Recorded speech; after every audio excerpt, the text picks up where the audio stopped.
Olá, seja bem-vinda, bem-vindo a esta videoaula de arquitetura de computadores. A gente vai sair um pouco da parte de memória principal, que a gente vem conversando até agora nas partes 1 e 2, dessas videoaulas, e a gente vai começar a conversar um pouco sobre memória secundária. Então, primeira pergunta, por que memória principal não é suficiente?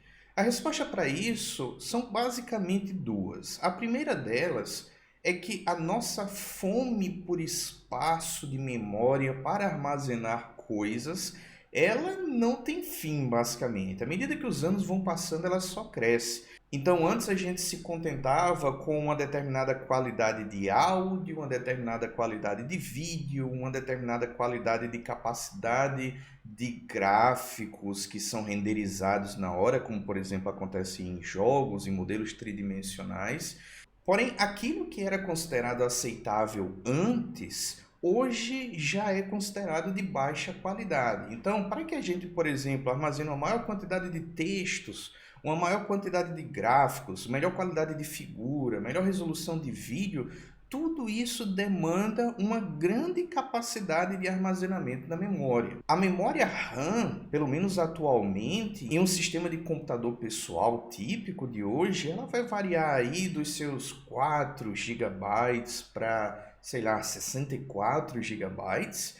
Isso não é suficiente, por exemplo, para armazenar muitas dessas coisas que eu acabei de falar. Pensa, por exemplo, que dificilmente alguém hoje vai querer ter instalado um disco de 64 GB no seu computador. Até para um dispositivo móvel, isso pode ser considerado pouco espaço, dependendo do contexto. Então, o fato é que a gente precisa de uma maior quantidade de memória, mas a gente também precisa manter os custos dos computadores sob controle. Considerando que colocar essa quantidade adicional de memória como se fosse memória RAM certamente vai custar um valor significativo, então a gente precisa começar a pensar na possibilidade de empregar uma maior quantidade de memória que seja mais barata do que a RAM. Além disso, eu preciso armazenar dados e instruções de forma persistente.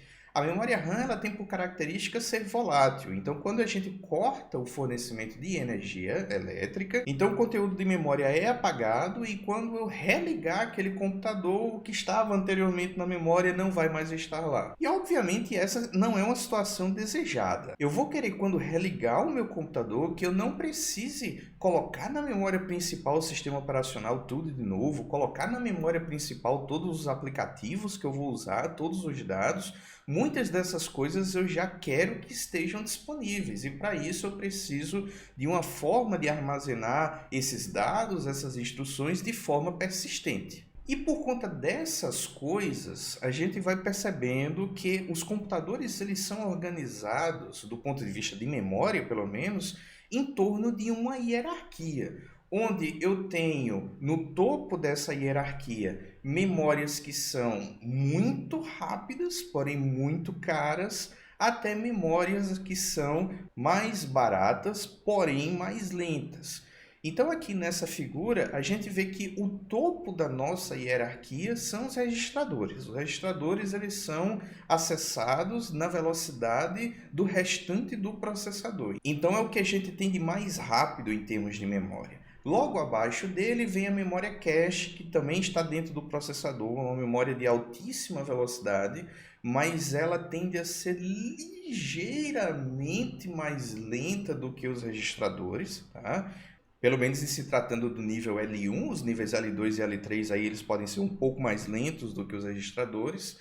Depois a gente tem a memória principal, que é a memória RAM, que essa já é consideravelmente mais lenta do que a memória cache e os registradores. Por outro lado, a forma de construir a memória principal, ela é mais barata, então eu posso ter mais dela. Depois eu tenho discos magnéticos, os SSDs, eles também vão entrar nessa categoria aqui, onde eu tenho um volume bem maior de espaço de armazenamento, a um custo bem mais barato. Porém, se a gente achava a memória RAM lenta comparada com a velocidade de funcionamento do processador, o disco ele é desesperador. Mesmo o SSD melhorando muito esse panorama, ainda assim é bem mais lento do que a memória RAM. Ele está num mundo à parte em termos de desempenho. E na base dessa hierarquia, a gente tem outras formas de armazenamento em massa, como por exemplo, fitas de dados, discos óticos, que eles conseguem ter uma relação espaço de memória por preço, por dólar, por exemplo, ainda maior. Então, resumindo essa hierarquia, eu tenho memórias que vão desde registradores, onde eu vou poder arcar com algumas centenas de bytes desse tipo de memória por núcleo de processador, por exemplo, passando pela memória cache, que eu vou ter aí no nível L1, tipicamente entre 32 kilobytes até alguns poucos megabytes. Memória RAM, aí eu geralmente vou ter 1 GB, tipicamente hoje 4 GB pelo menos, até algumas centenas, eu posso ter sistemas parrudos com 64 GB, 128 GB de RAM ou até mais do que isso. E aí a gente percebe que à medida que a gente vai viajando de cima para baixo na hierarquia, a gente observa 3 parâmetros mudando. O tempo de acesso vai se tornando cada vez maior à medida que a gente vai para a base. A capacidade de armazenamento ela aumenta à medida que a gente desce nessa hierarquia. E a quantidade de bits por dólar gasto, a gente está usando o dólar aí como um padrão monetário internacional, tá? Ela aumenta e por isso ela se torna mais acessível. Em outras palavras, ela é mais barata. Então, o primeiro tipo dessa memória secundária, né, que são essas memórias com maior capacidade de armazenamento e persistentes, a gente tem os discos magnéticos, que estão localizados dentro dos computadores e se parecem com algo aqui. Tá? O que tem aqui na minha mão é um HD, como eles são conhecidos, tá? Do inglês hard disks, para notebooks, né, que é uma versão um pouquinho menor. Esse aqui, por exemplo, tem 250 gigabytes. Para os padrões de hoje, ele certamente é um disco pequeno, mas se eu fosse pensar em colocar 250 gigabytes de memória RAM no computador, aí mesmo para os padrões de hoje já seria muito, né? Então é daí que vem essa diferença. E essas unidades, como eu acabei de mostrar, na verdade, se a gente abrisse elas, a gente veria que elas são um conjunto de discos, tá? Metálicos, cuja superfície é magnetizável. Elas possuem um braço de leitura, né, que tem um cabeçote de leitura na ponta, e à medida que o disco vai girando, o conteúdo de memória ele vai sendo lido ou gravado. Então esses discos metálicos, eles eram cobertos por um material magnetizável, e esse é o pulo do gato que vai permitir que a gente persista os dados. Porque eu vou precisar de uma forma de fazer com que os zeros e uns permaneçam no dispositivo mesmo quando eu cortar o fornecimento de energia. Então, se eu utilizo de magnetismo para, por exemplo, realinhar partículas magnetizáveis, por exemplo, fazer com que o alinhamento delas fique voltado para a direita ou para a esquerda, como se fosse o polo norte e o polo sul, né, num sistema magnético convencional, então, mesmo que eu corte o fornecimento de energia, esse alinhamento não vai mudar. E aí, zeros vão permanecer sendo zeros e uns vão permanecer sendo uns. Quando eu quero gravar dados, então eu faço com que zeros e uns eles passem pela minha cabeça de leitura como se fosse uma corrente num sentido ou em outro sentido, tá? Então eu tenho uma corrente elétrica positiva ou uma corrente elétrica negativa. Esse sentido da corrente elétrica vai induzir um campo eletromagnético que vai realinhar as partículas magnetizáveis da superfície do disco que está passando embaixo desse cabeçote de leitura e de escrita. E daí essas partículas, elas em um sistema convencional, tá? Em uma gravação longitudinal, vai alinhar as partículas para a direita ou para a esquerda. E daí a gente adota uma convenção. Por exemplo, para a direita pode ser 0, para a esquerda pode ser 1, e daí a gente vai distinguir esses dois níveis lógicos dessa forma. Considerando que existe um limite para essa gravação longitudinal, né, onde a gente alinha as partículas magnetizáveis para a direita ou para a esquerda, a gente hoje tem o que a gente chama de gravação perpendicular. onde a cabeça de leitura ela foi modificada para permitir a gravação e a leitura de partículas que estão alinhadas de forma perpendicular e não mais longitudinal à superfície do disco. Dessa forma, eu consigo ter mais bits sendo representados na superfície do disco e aí eu tenho uma maior densidade de informação por centímetro. A leitura ela vai funcionar de forma semelhante. À medida que o disco vai girando, então o alinhamento das partículas vão induzir uma corrente elétrica no cabeçote de leitura escrita. E aí essa corrente elétrica, dependendo do alinhamento das partículas, ela vai ser positiva ou negativa e novamente eu vou distinguir então essas correntes em sentidos diferentes como se fossem os zeros e uns e transmitir esses dados, né, para os componentes do computador, como por exemplo o processador, para que eles sejam tratados. Então a superfície de cada disco ela é organizada em círculos concêntricos, onde a gente, ao longo desses círculos, vai magnetizando a superfície e codificando os nossos zeros e uns. Esses círculos concêntricos, eles são chamados de trilhas. E aí um disco, ele pode ter 50.000 trilhas por centímetro. Então são trilhas com larguras bem limitadas. A gente está falando aí de uma largura de aproximadamente 200 nanômetros. Mas se a gente usar o nosso conhecimento de geometria, a gente vai pensar, ora, mas à medida que eu estou numa área mais externa do disco, por conta do raio, eu tenho um comprimento linear maior do que uma área mais interna. Então, isso significa que eu vou poder gravar mais dados nas áreas externas do que nas áreas internas? A resposta para isso é sim. Então, discos modernos eles logicamente dividem a superfície deles em zonas, tá? Então eu tenho uma zona, por exemplo, que está mais perto do centro do disco e eu vou tendo outras zonas à medida que eu vou passando para mais próximo da borda do disco e a densidade linear, ou seja, a quantidade de bits por centímetro que eu tenho em cada uma dessas zonas, ela pode divergir, e aí a controladora do disco, né, toda a parte eletrônica que controla esse processo de leitura e escrita,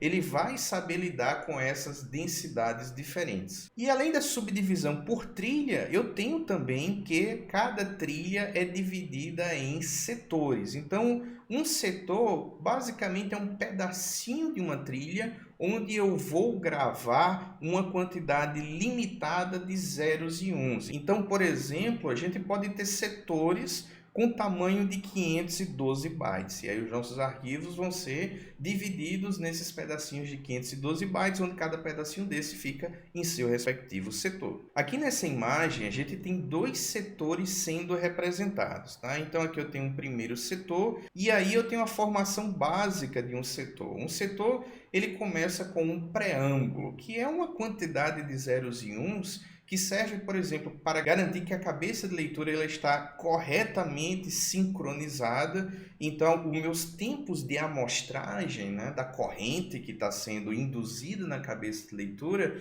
ele coincide com o tamanho de um bit. Então, esse é um sincronismo bem delicado que pode ser testado quando a gente grava uma sequência de zeros e uns que já são conhecidas, e daí a controladora do disco já sabe, bom, se eu conseguir ler essa sequência de sincronização de forma correta, então significa que o meu sincronismo está ok, se não tiver ok, eu vou tentando fazer o ajuste nessa leitura para garantir que tudo esteja acontecendo com o sincronismo correto. Além disso, esse preâmbulo ele também carrega uma identificação do setor para eu poder confirmar em que setor eu estou em um dado instante. Em seguida, eu vou ter o meu conjunto de dados, que são os zeros e uns que realmente interessam para o usuário, né? São os zeros e uns de instruções, os zeros e uns de dados, e isso é seguido de uma área para um código de correção de erro, né? Error Correction Code, ou SCC.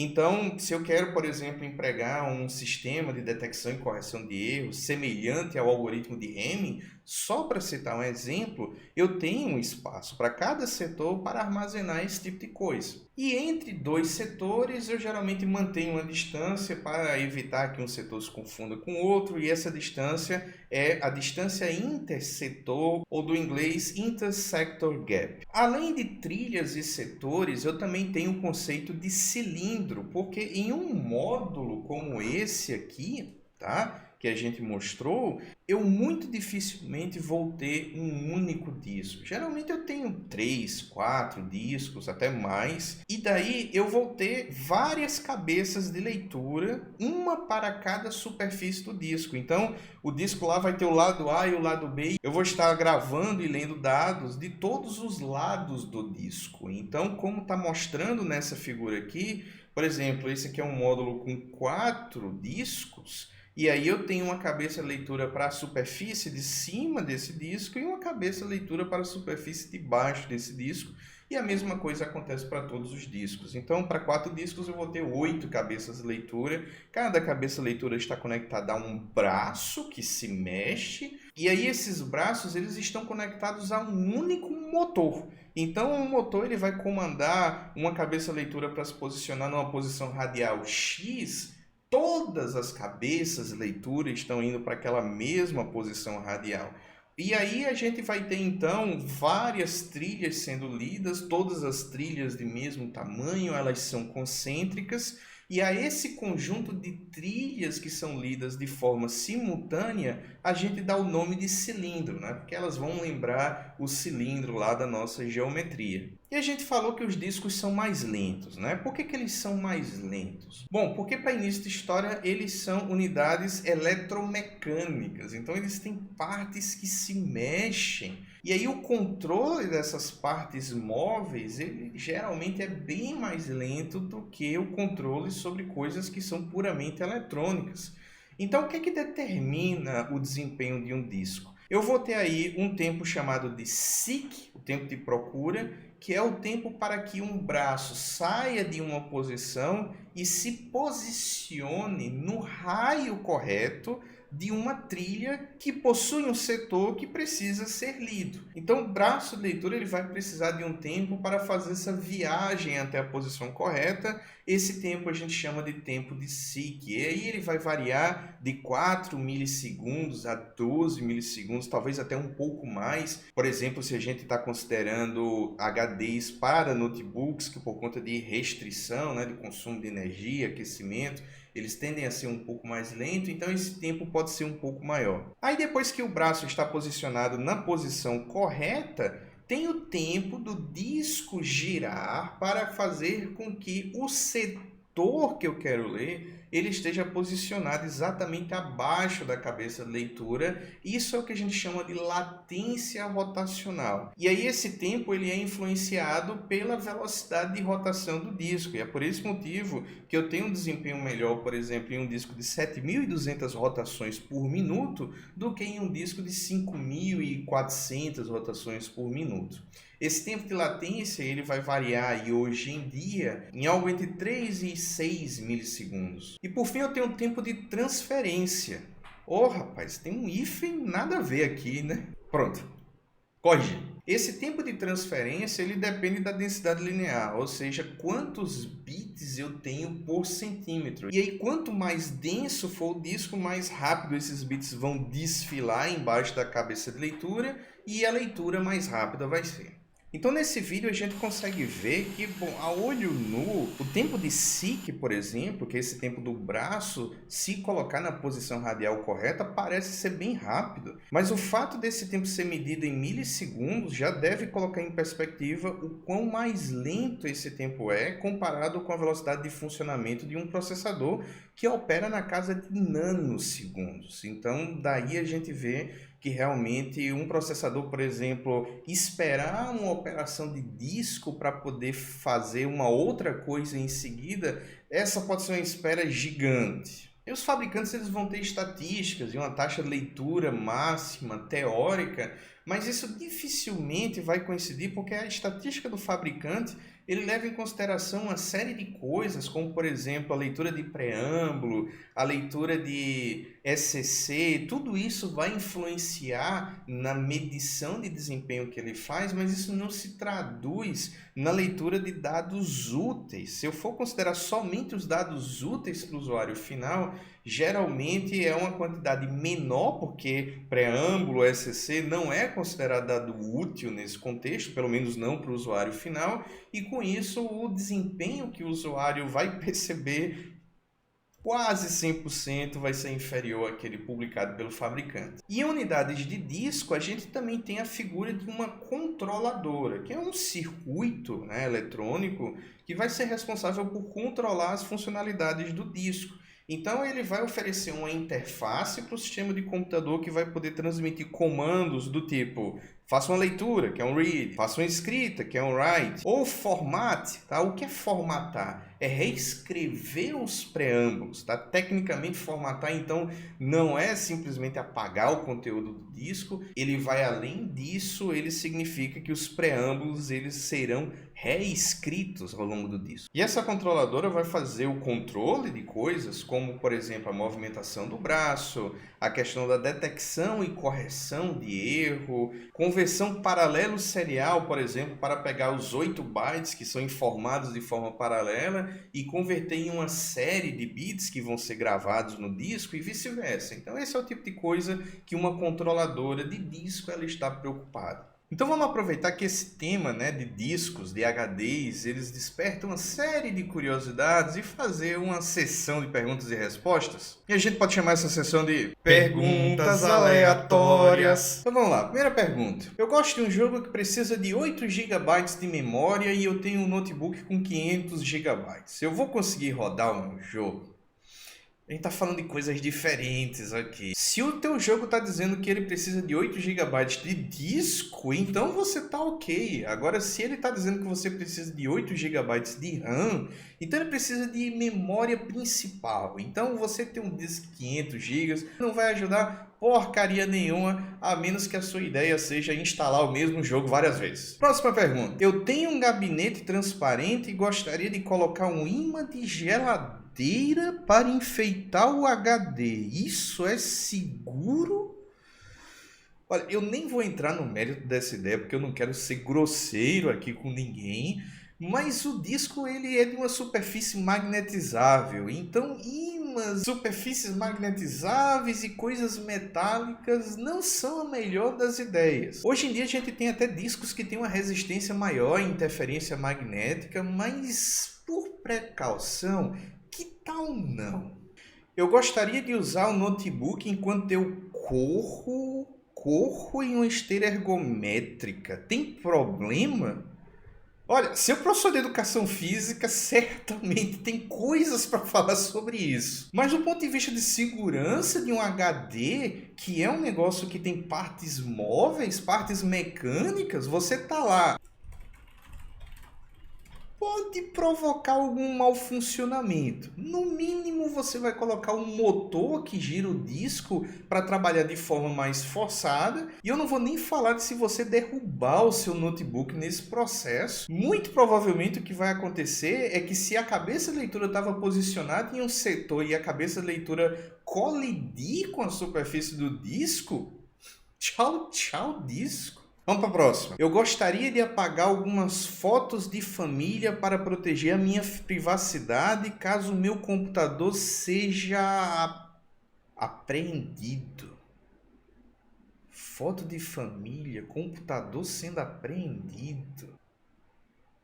Formatar resolve? Olha, uma formatação, tipicamente, ela vai reescrever preâmbulos. Então, o conteúdo dentro dos setores, os zeros e uns que estavam lá, eles vão continuar lá. O que pode ser recuperado em um processo de perícia, já que a gente está falando de apreensão, né? Então, não sei que danada de foto de família é essa que você quer proteger. Mas uma remoção só vai realmente ser efetiva se você reescrever o conteúdo dos setores. por exemplo, colocar 000 em todos os bits de cada setor, aí sim você está fazendo uma limpeza. Agora, obviamente, esse é um processo que vai levar algum tempo e vai exigir algum conhecimento técnico. Então, alternativamente, você pode jogar o seu HD na fogueira. Chega de pergunta, vamos continuar com a videoaula. Isso que eu vou mencionar agora é mais uma curiosidade histórica, porque talvez alguns de vocês que estão assistindo não tenham vivenciado isso, mas outras pessoas vivenciaram, podem mencionar, e eu acredito que é importante vocês saberem pelo menos do que se trata.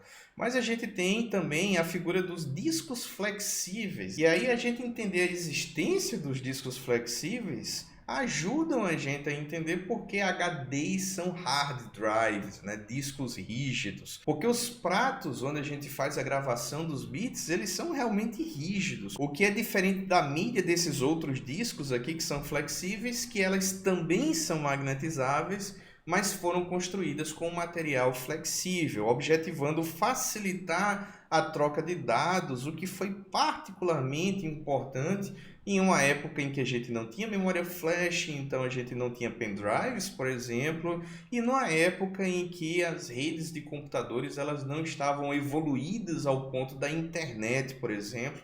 Então era muito mais comum, quando a gente saía, por exemplo, de um ambiente de casa para um ambiente de trabalho, a gente usar disquetes para poder levar os dados de um canto para o outro. Então, caso você seja uma pessoa bem mais jovem e talvez nunca tenha visto um disquete, né? Só por curiosidade. Então, como mostra a imagem, esses são discos flexíveis. Eles são inseridos no computador e retirados com facilidade. No caso do disquete de 3,5, então a gente já tem uma capa metálica que protege o acesso ao disco magnetizável, e aí o leitor ele tem que ter uma forma de puxar essa capinha metálica para poder posicionar o cabeçote de leitura, para poder a partir daí fazer as leituras e as gravações. E eu até brinco sobre essa tecnologia, que eu digo que essa tecnologia foi feita pelo capeta em pessoa, porque eu tive que lidar com isso quando eu comecei a estudar computação, e isso já foi ali em torno de 1999, então o uso do disquete ainda era relativamente comum, pelo menos aqui no Brasil,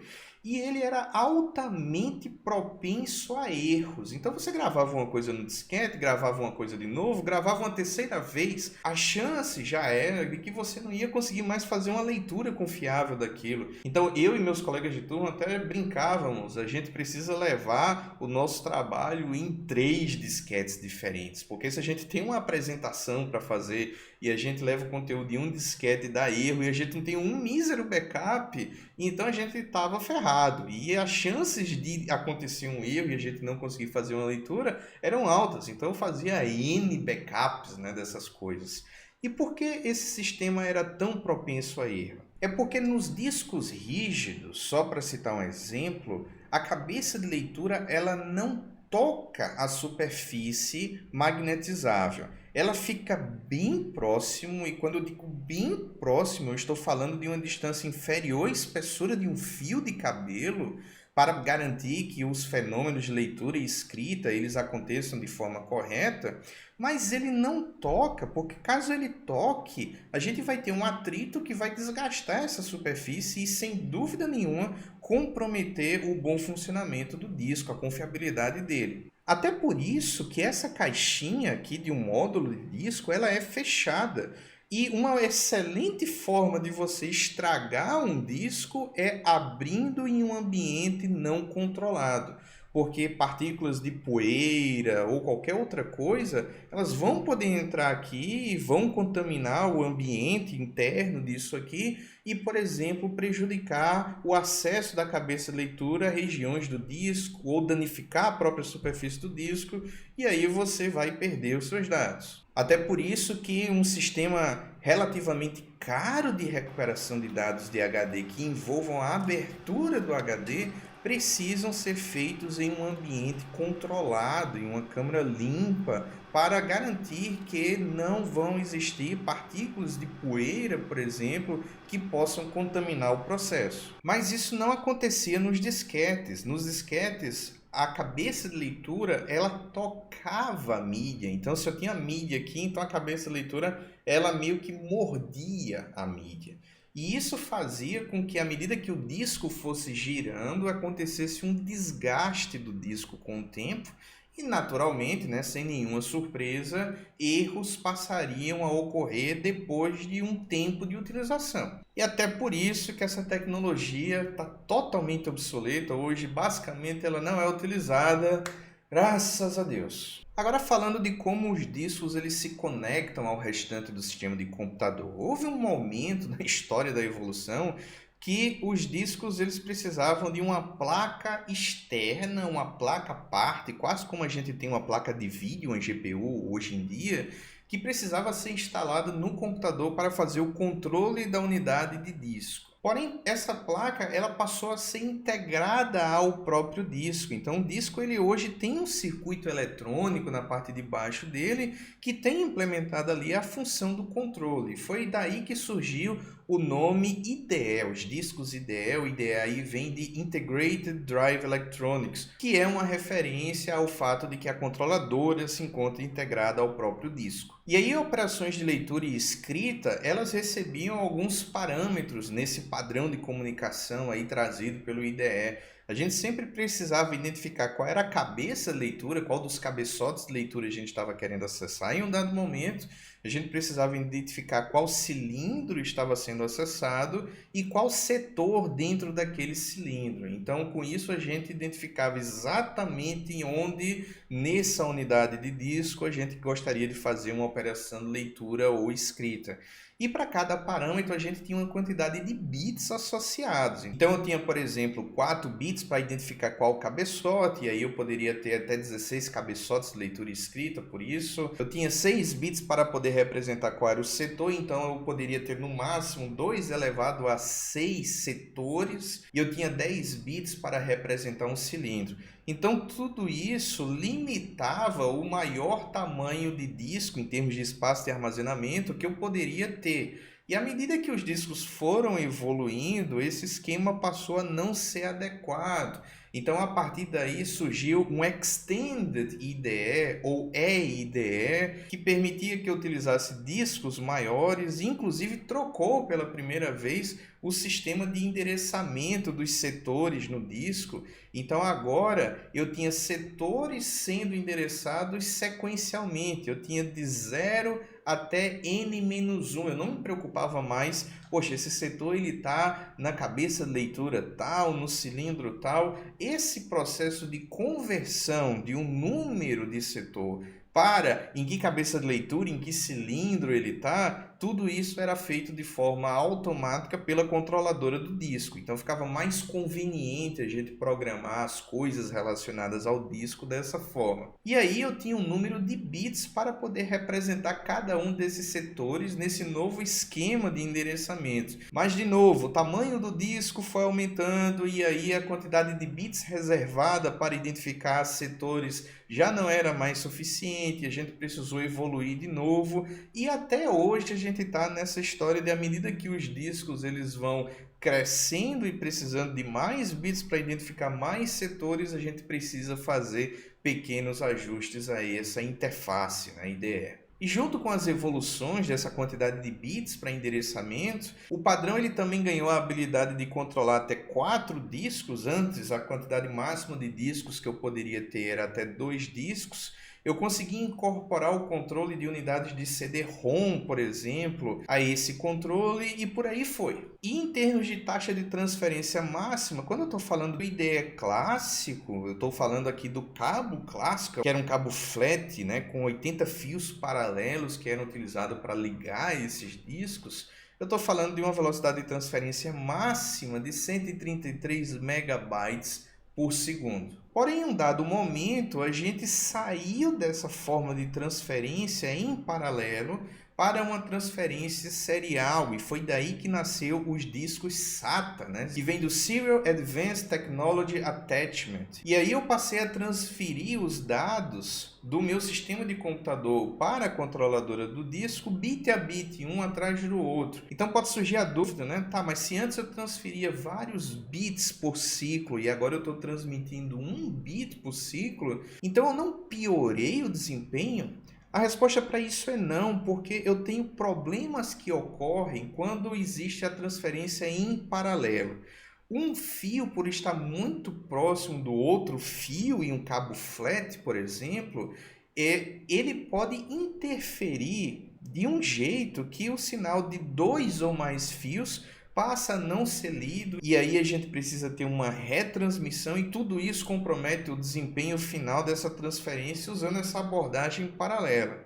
Quando eu tenho uma transmissão serial, então eu tenho uma quantidade bem menor de fios, tá? Um fio para transmitir, um fio para receber, já que essa transmissão vai ser bit a bit, sem maiores riscos de um fio estar interferindo no outro, e com isso eu posso aumentar a velocidade de relógio associada a essa transmissão, e o resultado final é que numa transmissão serial eu consigo um desempenho melhor do que eu consigo em uma transmissão paralela.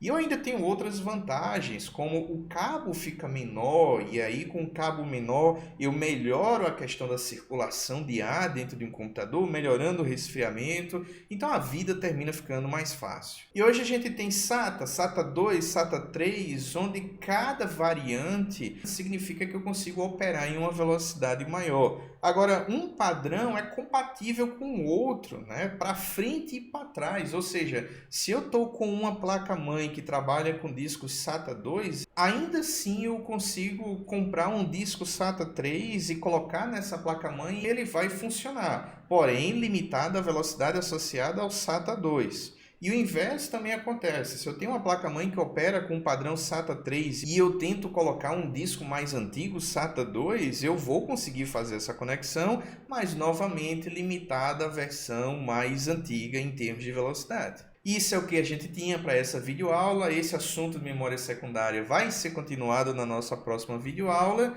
e a gente fica aqui à disposição para as dúvidas de vocês. Precisando, só mandar sua mensagem que a gente vai fazer o nosso melhor para responder. Bons estudos, até a próxima. Tchau, tchau.